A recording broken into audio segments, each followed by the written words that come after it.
Hello friends, welcome to legal news channel. కోర్టుకు వెళ్ళిన వాడు కాటికి వెళ్ళిన వాడితో సమానం. 1,00,000 పోతే పోయింది కానీ లా తెలిసింది. కేసు గెలిచిన వాడు ఇంటికి వెళ్ళి ఏడుస్తాడు, ఓడిపోయిన వాడు కోర్టులో ఏడుస్తాడు.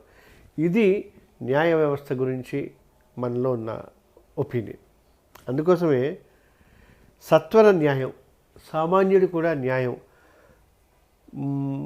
పేద గొప్ప తారతమ్యం లేకుండా అందరికీ సమన్యాయం అనే కాన్సెప్ట్ కోసమే లోక్ అదాలత్ అంటే లీగల్ సర్వీసెస్ అథారిటీస్ యాక్ట్ 1987లోనే వచ్చిందంటే దాదాపు 25 ఏళ్ల క్రితం. అది 94లో కూడా అమెండ్ అయింది. ఈ యాక్ట్ గురించి చెప్తాను.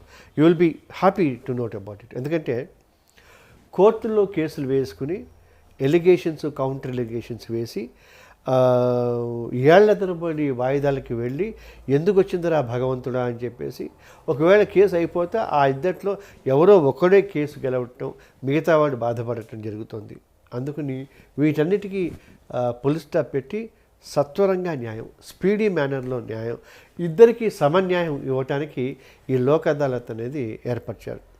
ఈ లోక్ అదాలత్లో కోర్టులో ఉన్న కేసులను కూడా మనం రిఫర్ చేయొచ్చు. అలాగే కోర్టుకు వెడదామనుకున్న కేసులు అంటే ప్రీ లిటిగేషన్ కేసెస్ కూడా మనం ఇందులో రిఫర్ చేయొచ్చు.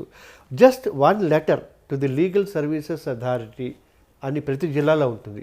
అలాగే ప్రతి మండల్లో మండల్ లీగల్ సర్వీసెస్ కమిటీ అని ఉంటుంది.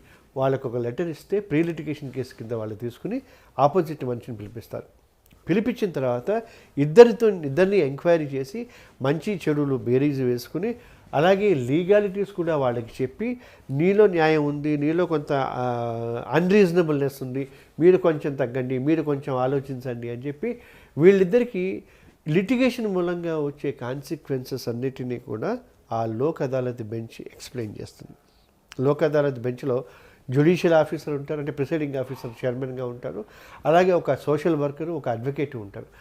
అన్ని పరిస్థితులని కూలంకషంగా ఎగ్జామిన్ చేసి వాళ్ళు అప్పుడు ఒక నిర్ణయానికి వస్తారు. అది కూడా ఇద్దరిని కన్విన్స్ చేసిన తర్వాతే ఇద్దరు కూడా గెలుస్తారు. అంటే కోర్టుకి వెడితే ఒకళ్ళే గెలుస్తారు, లోక్ అదాలత్కి వెడితే ఇద్దరు గెలుస్తారు, ఇద్దరు తృప్తిగా ఉంటారు. ప్లస్ ఇంకొక అద్భుతమైన విషయం ఏంటంటే కోర్టులో ఏదైనా కేసు కనుక ఉండి అది లోక్ అదాలత్కి రిఫర్ అయిందనుకోండి, లోక్ అదాలత్ ఇష్యూ సెటిల్ అయితే వాళ్ళు అప్పటిదాకా ఆ కోర్టు నిమిత్తం కోర్టుకి కట్టిన కోర్టు ఫీజు కూడా వాపస్ ఇస్తారు. అలాగే ఈ లోక్ అదాలత్కి వెళ్ళినప్పుడు లాయర్ని పెట్టుకోక్కర్లేదు, ఫీజులు ఇవ్వక్కర్లేదు, ఏళ్ల తరబడి కోర్టుల చుట్టూ కూడా తిరగక్కర్లేదు. ఇంకా అద్భుతమైన పాయింట్ ఏమిటంటే ఈ లోక్ అదాలత్లో ఇచ్చిన తీర్పులు అంతిమ తీర్పులు, అంటే ఫైనల్ తీర్పులు. Even you can appeal to even supreme court. అంటే వేరే ఫ్రాడ్ అన్న యాంగిల్లో ఒకళ్ళో ఇద్దరు పెడతారు కానీ అద్భుతంగా అంటే అంతిమ తీర్పు ఇద్దరిని కలిసి కూర్చోబెట్టి ఇద్దరికి అంగీకార యోగ్యంగా ఒక పరిష్కారాన్ని కనుక్కున్నాం. ఇంకా ఈ లిటిగేషన్కి మీ జీవితాల్లో తావు ఇవ్వకుండా మేము ఇది చేసాము, ఈ ఇష్యూకి పరిష్కారం కనుక్కున్నాం అని చెప్పడానికి ఈ లోక్ అదాలత్ అనేది ఉంది. అందుచేత ఈ లోక్ అదాలత్ని కనుక ఆశ్రయిస్తే లోక్ అదాలత్కి ప్రజా న్యాయపీఠం అని కూడా తెలుగులో ఒక పేరుంది.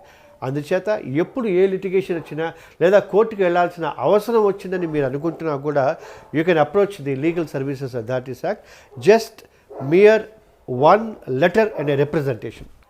అందుకే నా సజెషన్ అండ్ రిక్వెస్ట్ ఏమిటంటే ఎప్పుడైనా చిన్న తగాదా వచ్చినా, ఇబ్బంది వచ్చినా, అది ఏ తగాదా అయినా కావచ్చు, లేదా అది కోర్టులో ఉన్నా కోర్టు దాకా వెళ్లాల్సిన అవసరం వస్తుంది అని అనుకున్నా కూడా you please approach the legal services authority with a mere letter of yours without spending even a rupee. అందుచేత ఈ కాన్సెప్ట్ని, ఈ ఇష్యూని మీరు అర్థం చేసుకుని మీకు కానీ మీ ఫ్రెండ్స్కి కానీ ఇటువంటి ఇష్యూస్ ఏమైనా వస్తే వాళ్ళని సజెస్ట్ చేసి ఈ లోక్ అదాలత్ని అప్రోచ్ అయ్యేలాగా కనుక మీరు అడ్వైస్ చేయగలిగితే ఇన్ని లిటిగేషన్స్, ఇన్ని కేసులు ఉండదు. అనదర్ వెరీ ఇంపార్టెంట్ థింగ్, ఇప్పటిదాకా ఉన్న ఈ కేసెస్ అంటే 2.5 కోట్ల చిల్లర కేసెస్ ఈ దేశంలో ఉంటే వీటన్నిటినీ డిస్పోజ్ ఆఫ్ చేయటానికి 352 సంవత్సరాలు పడతాయట. If a new case is not adding up to this many cases. అందుచేత out of the court amicable settlement, less expensive settlement, rather zero expensive settlement, only possible through Lok Adalat. Try to utilize Lok Adalat. Okay, all the best.